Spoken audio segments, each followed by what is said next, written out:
colocar uma aguinha para você aqui, tá? 30 minutinhos. Vai Isso. começar a intercota? Pode passar. A gente pode passar Deixa assim, eu contar. passando um pouquinho. Fica à vontade.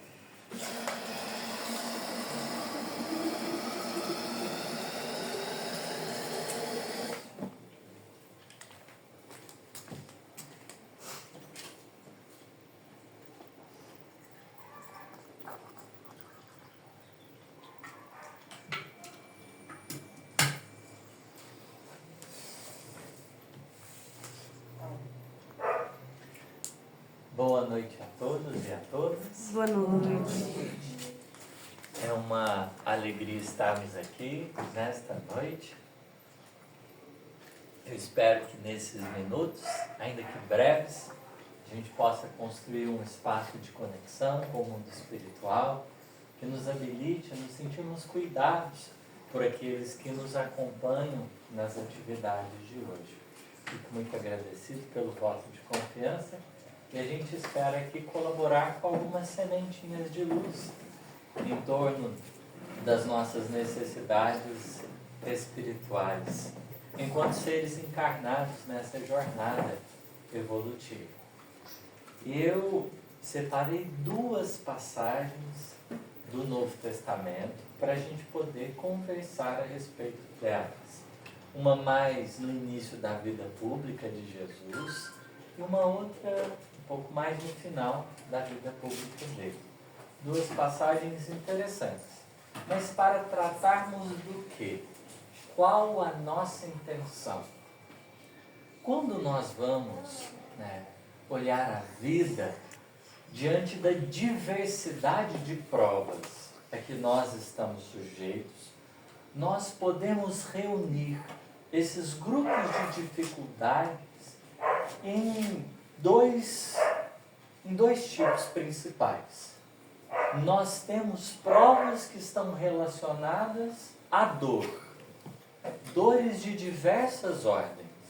E nós temos um outro tipo de provas que está relacionado ao mal ou propriamente dito à injustiça. Então, olhando para a encarnação, para aquilo que a gente já viveu e para aquilo que a gente está sujeito a viver, existem esses dois grandes grupos de dificuldades que, vez ou outra, a gente passa.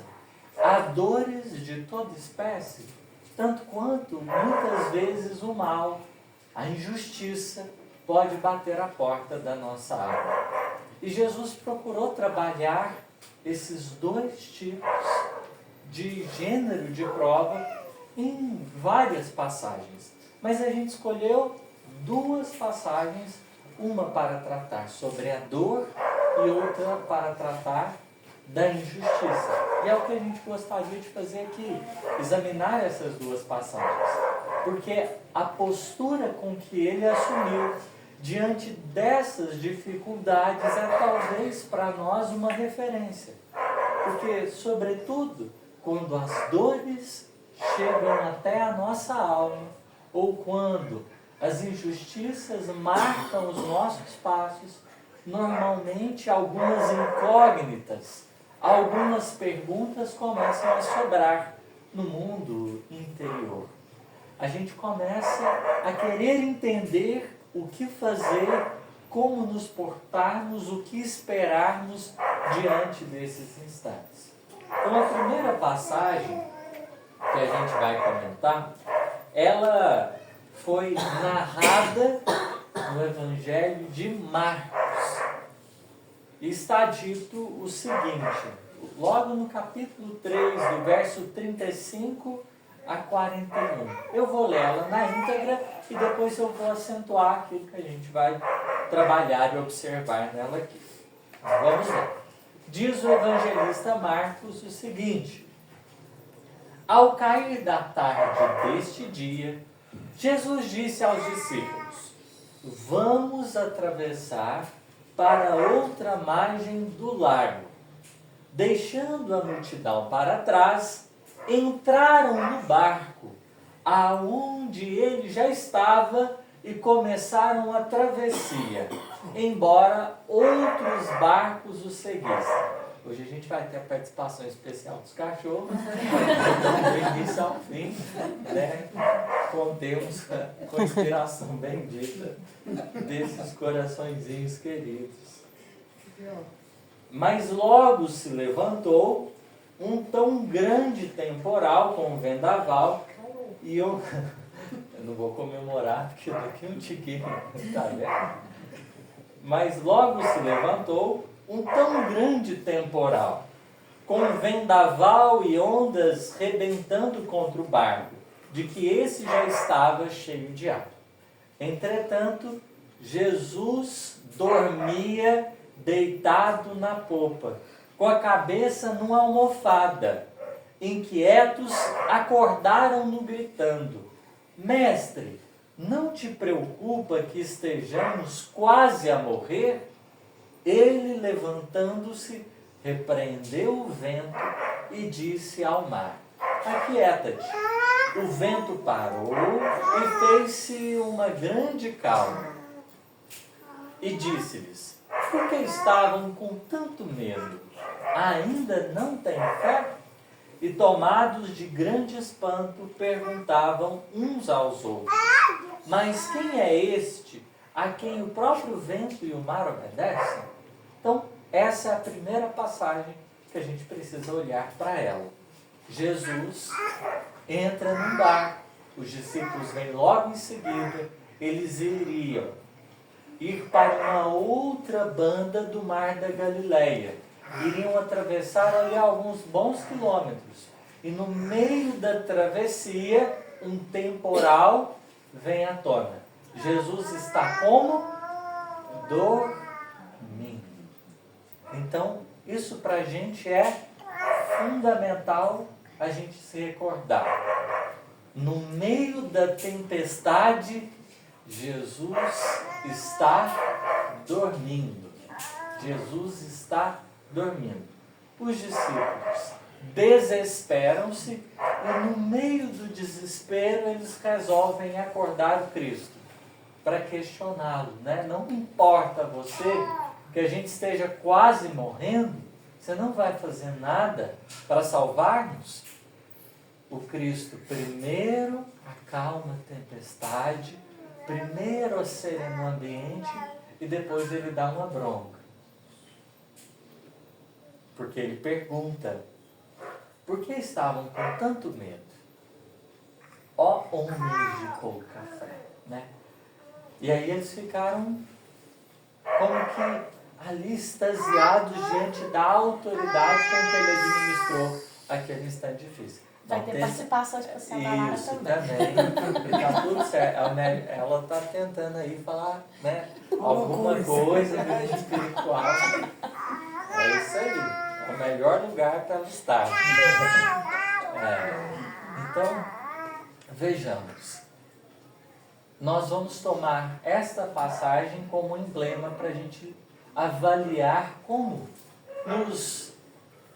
recepcionar as nossas dores, as nossas provas que dizem respeito a dores que a gente está sujeito. Podem ser dores no campo da alma, podem ser dores no campo do corpo.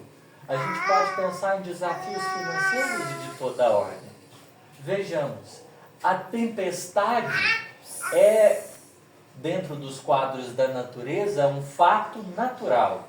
Isso quer dizer que a tempestade independe de quem você seja. Não é porque você é fulano, não é porque você é ciclano. É natural que a tempestade venha. Quando a gente olha, por exemplo, para o livro dos Espíritos, as entidades benfeitoras vão nos falar a respeito de escolha de provas, vão nos ajudar a pensar em projeto reencarnatório. Todo mundo que desce se equipa de uma certa cota de provas. Então todo mundo que embarca na reencarnação, que toma um corpo, que corporifica-se, que vai enfrentar as ondas de uma nova existência, esse espírito previamente já estava disposto ao quê? A lidar com a tempestade. Vejamos, os discípulos de Jesus, em grande parte, eram pescadores. Então, tempestade para eles não era uma coisa repentina. Era algo que fazia parte do itinerário de trabalho deles. Não é um evento atípico, é algo que faz parte da trajetória. Enquanto seres espirituais, numa experiência corpórea, nós nos equipamos de dificuldades, nos equipamos de provas que dizem respeito ao campo de aproveitamento, às nossas necessidades e potencialidades, porque prova é aquilo que pode nos tornar melhor do que éramos. A grande questão, o grande tema da tempestade acalmada, o segredo dela está no início da passagem, porque Jesus, quando convida eles para entrar no barco, ele diz: vamos atravessar para a outra margem do lago. As nossas dores nos convidam a conhecer um outro lado da gente. Talvez um nível de força, de capacidade de recurso, que até então a gente não conhecia. Porque você enfrenta um revés financeiro, é difícil? É. A gente está sujeito a uma imensidade de emoções nesse instante? Tá. Mas quando a gente vai se habilitando a enfrentá-las com toda dignidade, e a gente vai percebendo que elas passam, a gente vai aurindo recursos que estão para além da resolução do problema, mas para a construção de determinadas habilidades no plano do espírito. Então as provas, tanto quanto as tempestades, elas aqui simbolizam a possibilidade de aquisição de valores que transcendem a matéria, porque a tempestade passa, mas o valor espiritual conquistado nela fica. O Cristo é Ele que está orientando e ir para outra margem, porque para a gente o melhor seria ficar sempre na orla, no lugar de segurança, mas a vida vai nos convidando para esses estágios de aprimoramento. Então, às vezes, a nossa vida estava até boa. E aí, de repente, nós somos defrontados por essas águas que começam a balançar. Por essa chuva e esses ventos que começam a vir. E parece que de todos os lados o negócio começa a ficar complicado. Mas aquilo que parece algo assim, que vai nos levar à morte, pode significar um estágio importante, expressivo, para a reconstrução e a construção de valores imortais dentro do nosso próprio coração. Por isso, nesse momento faz o que Jesus? Ele dorme, descansa, por entender que é natural, já faz parte muitas vezes de um planejamento prévio, esses desafios e essas dores, essas provas nas quais a gente se encontra inscrito. Não é Jesus displicente nesse momento e nem está sendo preguiçoso nesta hora, mas é porque diante daquilo que faz parte do nosso roteiro, a gente precisa levar em conta que a nossa postura deve ser de maior serenidade, porque aquilo que está estabelecido não vem para o nosso fim, vem para o nosso aperfeiçoamento. A gente vai sair muito melhores, com muito mais recurso, com as nossas potencialidades muito mais afinadas. E é importante considerarmos isso. Mas avancemos. Essa é a primeira passagem, tratando sobre as nossas dores. Jesus é a referência. Guardar um pouco mais de paciência e de serenidade. Os discípulos teriam que, nesse caso, fazer tudo que eles poderiam. Enquanto pescadores, eles tinham domínio sobre o barco. Eles precisariam entregar tudo que eles tinham, mas eles poderiam se manter em paz, porque a tempestade, tanto quanto os ventos, estão sob o pleno domínio de Deus. Por isso Jesus acalmou-as com toda tranquilidade, porque todas as dificuldades de ordem material, no campo das nossas dores, elas estão plenamente no controle divino. Plenamente no controle divino. Mas tem também o grupo, de dificuldades que fala sobre as injustiças, sobre o mal.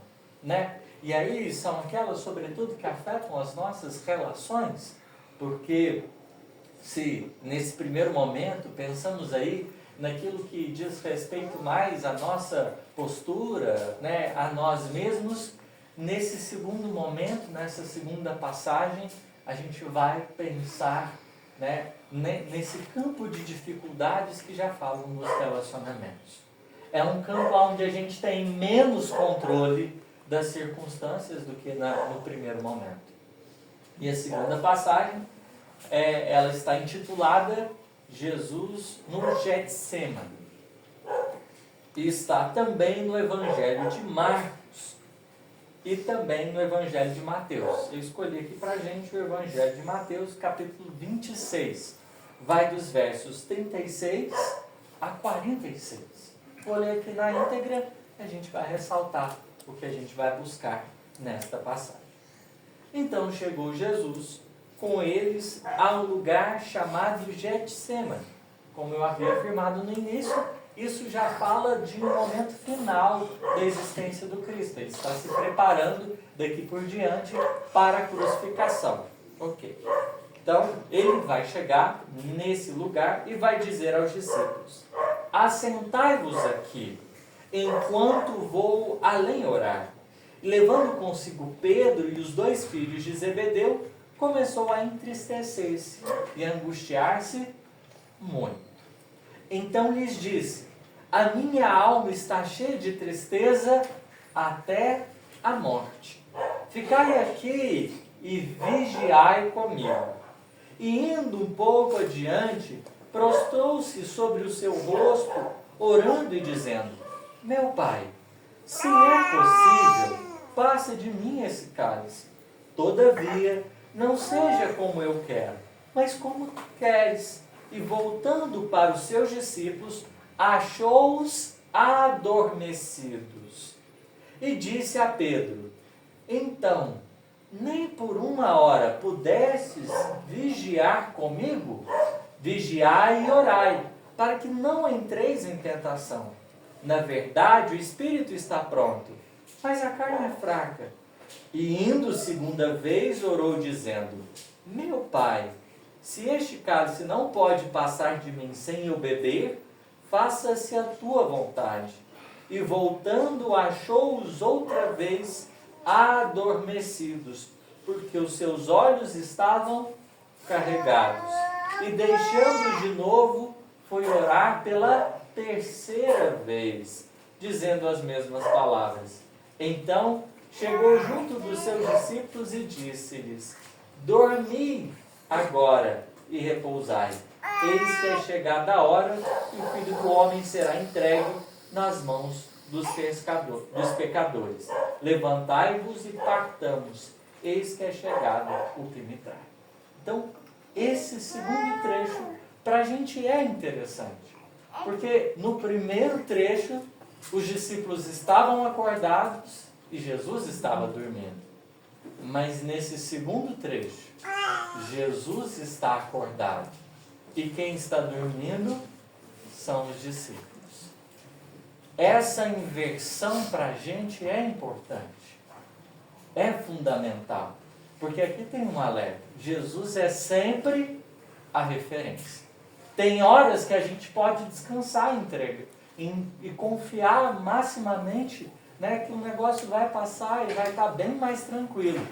Mas tem horas que a gente precisa ficar acordado, um pouco mais atento, porque a experiência vai pedir da gente não apenas confiança. E é sobretudo quando a gente vai lidar com as nossas injustiças, que a gente precisa não só de confiança, mas também um pouco mais de vigilância. Porque a gente está sujeito, né, se no gênero de provas, dor, a grande questão muitas vezes é o desespero que a gente fica em face daquilo que está acontecendo, a desencarnação de um parente, o problema financeiro, às vezes, né, alguma enfermidade que a gente está enfrentando, enfim. Se nesse momento o nosso risco é desespero e tal, a gente acaba ficando afobado, não sabe muito bem o que fazer. Quando a injustiça bate a porta, quando o mal nos defronta, não é só desespero que a gente está sujeito. A gente está sujeito a uma série de complicações. E por isso, nesse momento, Jesus vai pedir assim: atenção, amigos, cuidado. Porque, e aí ele está se preparando e os discípulos deveriam estar atentos. Só que nesse momento que ele está se preparando para a crucificação, que ele percebe que o negócio não vai ter volta, que a humanidade não tinha entendido muito bem qual era a proposta de trabalho dele, nesse instante ele pede, né, para que esses corações eles estivessem mais lúcidos. E o que acaba acontecendo? Eles dormem. Eles dormem. Porque talvez Jesus tenha sugerido essa postura, esta condição. No caso dele, em questão, as coisas iriam alcançar um grau de complexidade muito expressivo. Porque se a gente olhar friamente a circunstância, um dos que ele tinha convidado para ficar mais perto resolveu trair. Um iria negá-lo. Os outros 10, 9 deles iriam abandoná-lo. Um de 12 iria ficar com ele até o final, que no caso é João. Mas então, se a gente observar, não foi nem 10% das pessoas que estavam convivendo diretamente, que de alguma forma haviam sido preparadas. Isso para o círculo íntimo dele. Porque dos amigos você pode esperar um pouquinho mais. Das pessoas que estão mais perto e que de alguma forma você confia alguma coisa a elas ou nelas, a gente pode esperar um pouquinho. Então, nem 10% daqueles que ouviram tantas coisas dele tinham ficado atentos. O cenário era aparentemente catastrófico. Que dirá das pessoas que ele tinha curado, que dirá das pessoas que de certa forma tinham já um certo receio em relação à presença dele. O cenário iria ficar realmente bem difícil. Bem difícil. Então, ele na oração dele, ele olha, né, para Deus: Senhor, se possível, afasta de mim esse cálice. A gente pode pedir, por exemplo, para a gente se ver distante da injustiça e do mal. Só que existe uma particularidade aqui. Nós, enquanto seres encarnados, a gente está sujeito ao livre-arbítrio das pessoas que caminham conosco. E isso é desafiador. Porque uma coisa é o que depende de você. Primeiro caso. Quando nós estamos falando desse segundo caso, tem coisas que não dependem de você. Tem coisas que não estão nem um pouco nas suas mãos. E a escolha das pessoas é esse elemento. Vamos pensar. Às vezes, um filho ou uma filha toma uma postura, escolhe um caminho, vai para um rumo, uma direção que você pensa assim: não é possível. Não é possível que isso vai acontecer. Esse é um gênero de provas que arde de dentro. Porque às vezes você pensa assim: eu fiz tudo. Eu entreguei tudo que dava para entregar. E o outro fez o quê? Virou a cara para tudo que eu fiz. Pode ser um filho, pode ser um companheiro, uma companheira, pode ser um familiar, alguém que a gente está caminhando de perto. Às vezes, de você para com o outro, está tudo certo. Mas nós estamos sujeitos ao livre-arbítrio e às escolhas das pessoas. E nessas horas, a gente precisa estar muito bem acordado, para a gente não fazer besteira.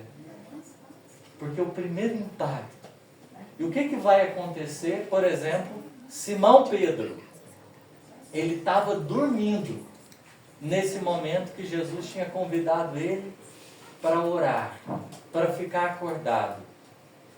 Judas chega com a comitiva de soldados, ali comandado pelo Malco. O que o Simão Pedro faz quando vê os soldados se aproximando para prender Jesus? Pega uma espada na hora e corta a orelha do soldado. Olha o que a gente dormir no ponto faz.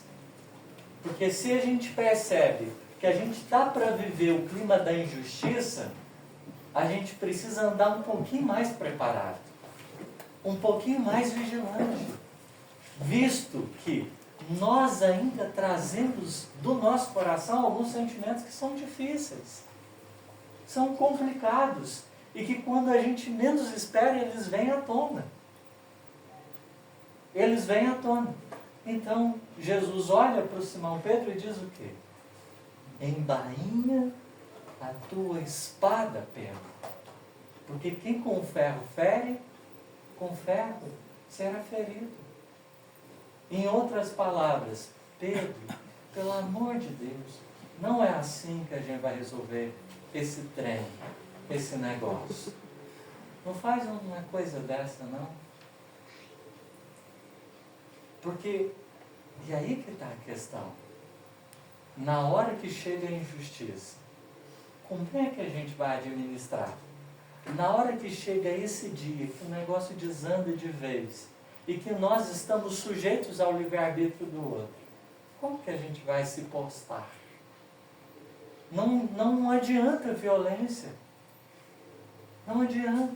Se a gente foi caluniado, se a gente foi perseguido, se de alguma maneira aconteceu qualquer coisa que chegou até nós, isso nos machucou, não adianta. Devolver na mesma moeda, apresentar a mesma coisa. Porque se eles vinham empunhando, né, e o evangelista, quando vai narrar como os soldados chegavam, falava que estava assim, pronto para uma guerra naquele momento. Não é com as mesmas armas da injustiça ou do mal que a gente faz. Volta, equilibra-se na justiça. Porque nesse instante, se Jesus reforçou, em primeiro momento, a pergunta que ele fez para os discípulos lá na tempestade acalmada foi: aonde está a vossa fé? Para as dores da vida, fé, confiança. Né? É o nosso trabalho conjunto com Deus, em face dos problemas, né, relacionados às nossas dores, aos nossos desafios materiais. Mas no campo das injustiças, a gente precisa se equipar de outros elementos. E talvez um dos mais preciosos elementos é de um pouquinho de silêncio. Um pouquinho de silêncio. Porque nós nos precipitamos. No fundo, a postura do Simão Pedro, nessa hora, é a precipitação. A gente não precisa já querer definir as coisas ou resolvê-las de pronto. Tem coisas que o processo vai entrar em curso. E a gente vai precisar esperar em silêncio. Para que a verdade se restabeleça, não à força, por exemplo, da violência, da imposição, da exigência, mas ela se faça por intermédio da própria vida. Porque a vida é o melhor meio da gente se defender. Não as nossas palavras, que muitas vezes podem alimentar ainda mais os conflitos ou ainda mais esses desafios. A vida, Jesus se valeu da própria vida como o melhor meio de defendê-lo. Porque a vida, diante de toda a crucificação, falou tão alto, que ainda hoje a gente se volta para pensar na dignidade dos testemunhos que Jesus vivera. Então, nesse momento, né, para a gente finalizando aqui, esses 30 minutinhos da nossa reflexão. Nesse momento que Jesus vai enfrentar a injustiça, ele assume esse compromisso. Não violência. A hora que alguém nos agride, alguém nos fere, que a gente tem que lidar com o livre-arbítrio do outro e a injustiça chega aos nossos passos, não violência. É preciso aprender a orar. Aprender a orar. Intimidade com o divino. Porque alguém nos compreende as entranhas da alma. Alguém segue-nos os passos, entendendo-nos as intenções mais profundas. E não existe nada mais confortador do que a justiça divina. Quando ela cala fundo nos nossos corações e nos confere uma serenidade absurda para a gente testemunhar com toda a fidelidade o bem. Porque a gente não precisa, a gente não tem necessidade de revidar. E a vida naturalmente oferecerá em nossa defesa a verdade. Porque todos aqueles que se equivocaram, em algum momento foram chamados a reconsiderar o próprio destino. O mal nunca fica impune. O erro nunca passa largo. Todo desequilíbrio no universo é reconstituído, é recomposto, é reconstruído por aqueles mesmos que se equivocaram. Porque chega um momento que aquele coração que tinha tomado aquela decisão tão abrupta, ele mesmo se adianta e percebe que não é bem daquele jeito, que aquela atitude foi realmente precipitada. A gente só precisa guardar, para além da nossa confiança, a certeza de que a vida não está contra nós. Pode ser que momentaneamente alguém esteja, mas a vida não, porque a justiça divina, dentro em breve, permitirá que a verdade venha em nosso favor esclarecer os nossos destinos. Obrigado pela paciência, pela misericórdia de vocês em nos ouvir.